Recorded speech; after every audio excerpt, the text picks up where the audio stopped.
Hello guys, in this video I am going to show you how to add a new client to the Invoices application. But first I just want to mention, don't forget to subscribe to my channel because at 10,000 subscribers I am going to show you my whole YouTube revenue statistics and growth strategy, how to make money online. So let's jump into it. First of all, open the app on your phone. After that, you should tap on the clients button down below, which is the third option, and click on the plus icon in the right side corner of the screen.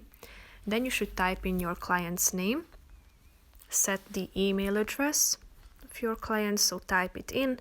Then you should type in their phone number, fax number, then add the contact details such as the address. You have 3 lines for that, as you can see.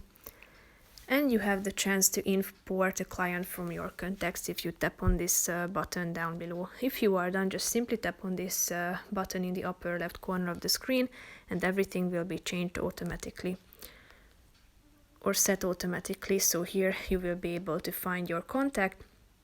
If you want to, you can edit it anytime by just simply tapping on it. So that's pretty much it for this video, guys. See you in the next one. Bye bye.